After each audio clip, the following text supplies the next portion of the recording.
Thank you, President Trump. James Comey and John Brennan now under criminal investigation related to the Trump-Russia probe.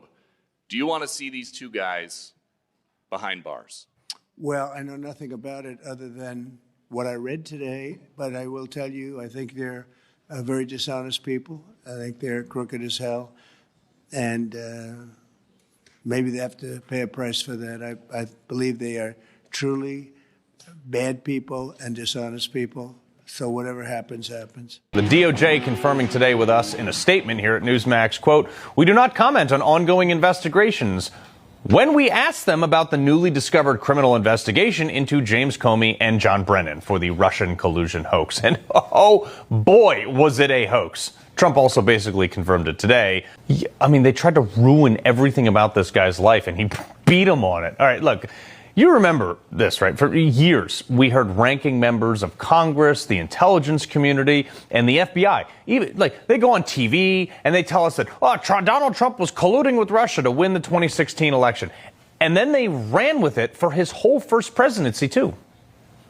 Remember the emails proving that Donald Trump Jr. was willing to collude with Russia? How will we know what really happens when Trump and Putin get together? Maybe every time he said no collusion, like more than 231 times so far, maybe every time he said no collusion, he was telling the truth. Can you agree that there has been no evidence of collusion, coordination, or conspiracy that has been presented thus far between the Trump campaign and Russia? No, I don't agree with that at all. I think there's plenty of evidence of collusion or conspiracy in plain sight.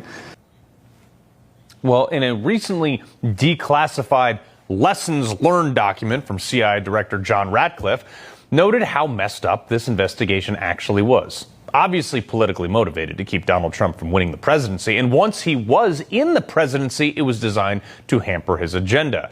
The report noted, quote, "Review identified multiple procedural anomalies in the preparation of the ICA, which is the Intelligence Community Assessment." Procedural anomalies, you think?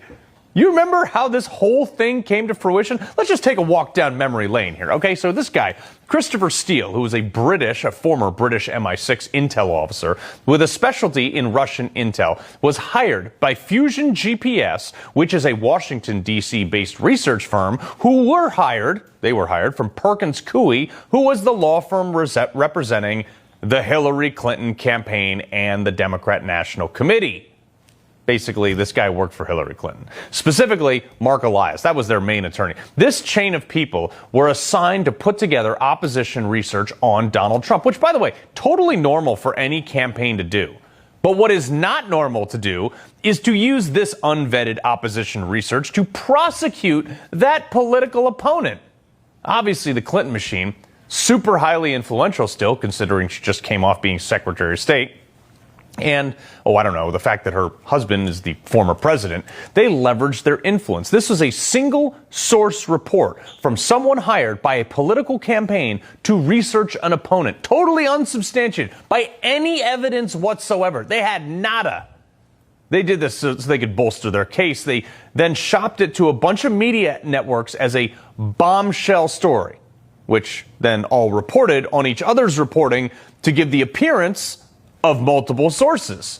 That created the political narrative that Donald Trump was somehow in bed with Russia. But then they needed a legal angle to further the narrative, hoping to tip the scales in favor of a deeply flawed candidate in Hillary Clinton in 2016. Hillary used her political connections to funnel the same unverified dossier, now taken as gospel by the media, by the way, into the highest levels of the FBI, including into a FISA court to secure a wiretap, which is an old term for, surveillance and spying, for the Trump campaign staffer Carter Page. And not only was this an egregious violation of the procedures to obtain a FISA warrant, but they lied about it and its origin once it was in the court. When this was used in the FISA court to obtain the warrant, it was not noted that the dossier was funded by Hillary Clinton, which seems like a huge legal omission to me. The new Lessons Learned doc released by Ratcliffe also noted, quote, "Decision by agency heads to include the Steele dossier in the ICA ran counter to fundamental tradecraft principles and ultimately undermined the credibility of a key judgment." Yeah, but because this was all a lie and they knew it, they also had two other things happening simultaneously, just to make sure they could sell the Russian collusion narrative to the American people. Part two was also a contracted resource from the same Fusion GPS, this one also working for Hillary Clinton under the guise of lobbying, but would be sold publicly under the narrative that she was there to talk about Russian involvement in the Trump campaign, Natalia Veselnitskaya. She was sent and paid by Fusion GPS, hired by the Clinton campaign, to meet with Don Jr. at the Trump Tower, which was also the campaign headquarters. This was all for theatrics, folks, okay? She was a Russian lawyer. But even the reality, though, even Natalia thought she was sent there to discuss sanctions. And we now know from Don Jr.'s testimony under oath and his text messages that were made public, because he was texting during that meeting. He was like, what the hell am I doing here? He didn't even know, because he had no say on any of the stuff she was talking about anyway. But that didn't stop them from blasting it on the front page to back up the Steele dossier allegations that, oh, Trump had Russian ties. Look, he was meeting with a Russian lawyer at Trump Tower. Right. Which leads to part three.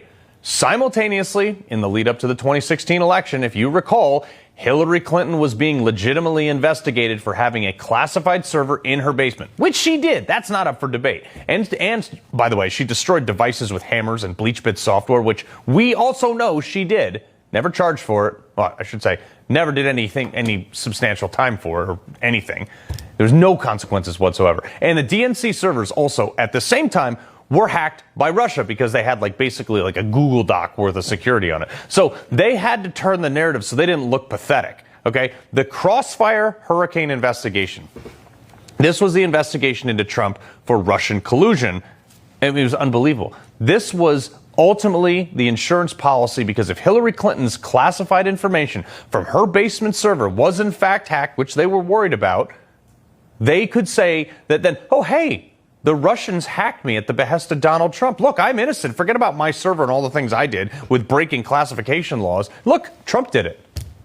And since you apparently can launch an investigation into anything with no evidence whatsoever, they did into Donald Trump, and sold the investigation as the actual conviction even before it was concluded. Oh, look at all these investigations into Donald Trump. Oh, he must be guilty. They used George Papadopoulos, Carter Page, Paul Manafort. This is what Mike Flynn got caught up in.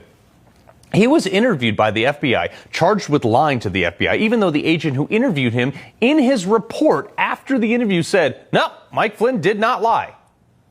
Even after Trump just decimated Hillary in the election, as the sitting president, they were still investigating him, which was the appointment of Robert Mueller after Trump fired FBI Director James Comey, because Trump thought all the things we now know are fact. He said it. All these things were actually happening. They were, which they all denied at the time, sometimes under oath.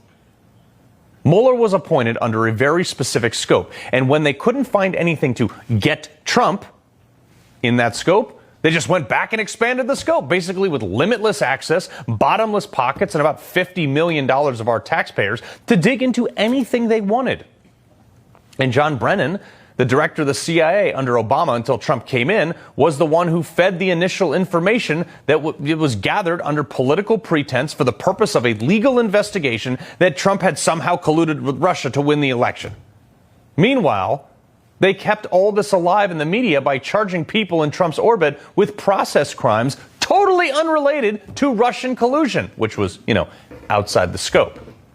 Then sat in front of Congress and told us that everything was above board and it was all done by the book. Was it Comey? Was it Clapper, Brennan, all these people? And they were backing that BS up with a bunch of people like Adam Schiff the whole time. That, I've seen classified evidence of Trump-Russian collusion. Have you?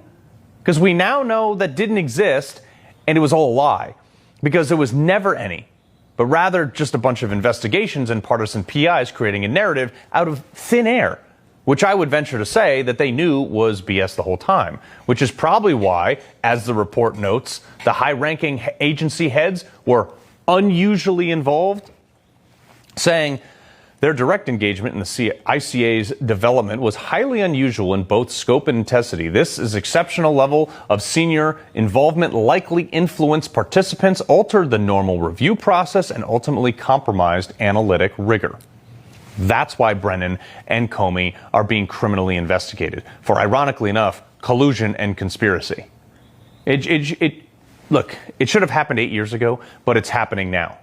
Because these people use their position as the heads of the CIA and the FBI to force-feed information that we now know they knew was false to perpetuate investigations and surveillance and political opposition into their agencies. But aside from this report, you want to know how I know this whole thing was a scam? Like, if you're not already convinced, get this. Not a single person was actually charged with Russian collusion. Whoa, from the Trump campaign. There was actually somebody charged in the end, and it wasn't any of the people being investigated. And you're going to love this. Remember this guy? Former special agent in charge of the FBI Counterintelligence Division in New York, Charles McGonigal. But that was the one working on the investigation into Trump, right? Oh, he was apparently colluding with Russia the whole time? This was trash. They knew it.